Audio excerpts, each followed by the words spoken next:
They say that you only know someone once you've travelled with them. You only know someone when you've quarantined with them.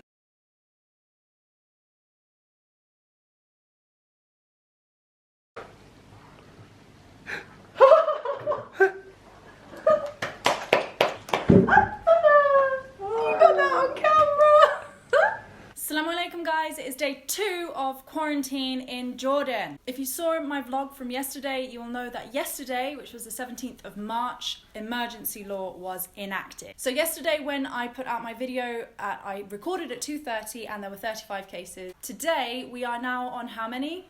52 cases. And the government has made the decision that they are only releasing the numbers once every day in the evening, so that people aren't counting numbers, which we all are doing, right? I mean, you've all seen that website or that channel on the TV where it shows you all the statistics. So I think that it's fair to say that on day 2 of Corona in Jordan, day 2 under lockdown, I think everyone's going a bit mad. Am I right? I, for one, already have a husband who has been in the kitchen more times than he is welcome today. Jordanian youth is, I think, known across the Middle East as being quite active, like going out quite a lot. I have this impression that they do. So this is going to be interesting, how they're stuck in the house with their family, probably for the first time, for the longest duration in a very, very long time. And even, you know, they've got Tawjihi students in public schools are taking their Tawjihi courses through the TV. There's a channel especially for Tawjihi. And the interesting thing about that is as well, it's Jordan's sports channel. So the thing that's usually entertaining them is now used to torture them. So this is a make or break situation for many families and many probably newlyweds as well across the whole kingdom. I would be really interested to know in how many families the mum or the grandma has enforced everybody to make some kind of dish that you never make because it takes forever. For instance, yesterday we celebrated the first day of quarantine all together. There were only 10 of us. So we meet the deadline, we meet the quota. We made mtagaha.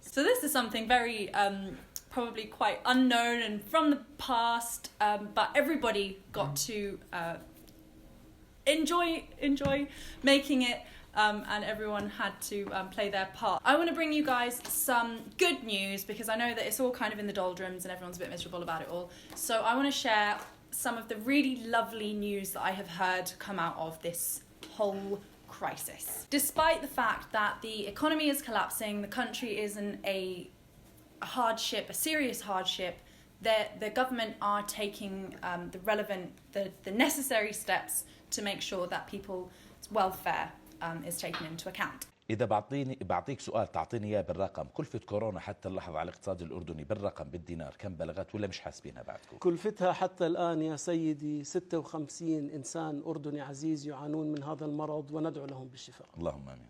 اللهم آمين. They started by making sure that everyone in the country has their income early so that companies don't fall down under this burden. They have cut the income tax, cut the welfare tax and cut the sales tax. Clearly know a lot about this subject. The local municipalities have started cleaning the cars, cleaning the streets, cleaning everything twice a day to make sure, because they have the idea that the virus is going to be spread through vehicles, so they're keeping everything really, really clean, and they're being more vigilant about taking the trash more regularly. So basically the country has never been cleaner than this period, and it is helped by the fact that there is no one in the streets. So now with all of this hardship, you really see the Jordanian spirit come out to shine. People are banding together and they're uniting and they're taking care of each other and they are doing whatever they can to help one another, and it's truly heartwarming. For example, there are groups of doctors that are getting together, they're giving out their numbers and they are mobilizing to make sure that if anyone needs some kind of healthcare service at home, they will come to you and give you that service. So if you want any details, they'll be here. All over social media you can find people volunteering themselves to the state, to their local communities. And to the local government with their services or with their help or any way that they can help out.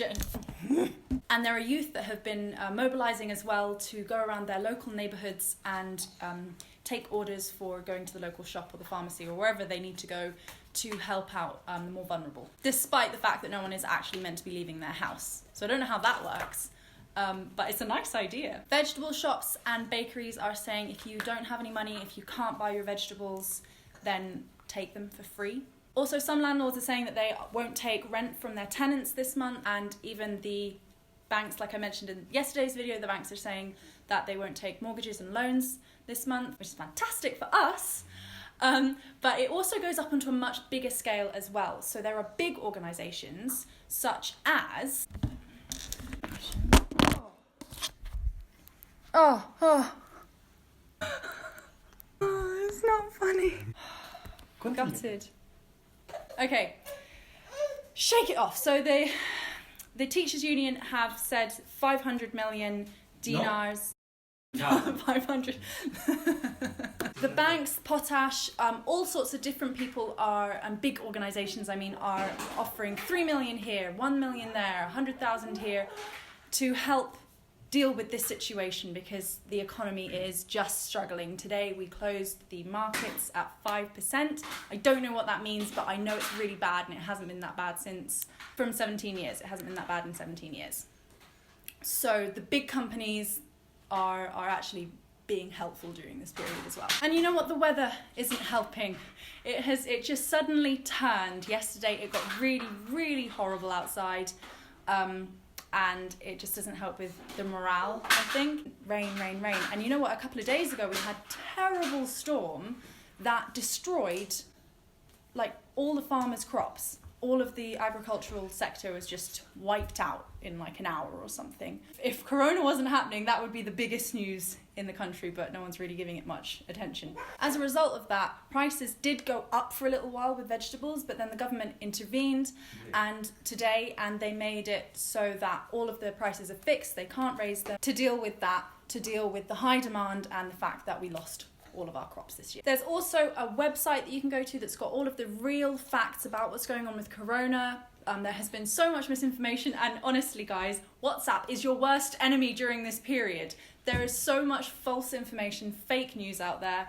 Don't trust every picture. I've been guilty of it. Just remain vigilant and check the proper channels. Now I'm gonna go and deal with this disaster and this kid who doesn't care at all that he broke my phone and that I'm trying not to cry.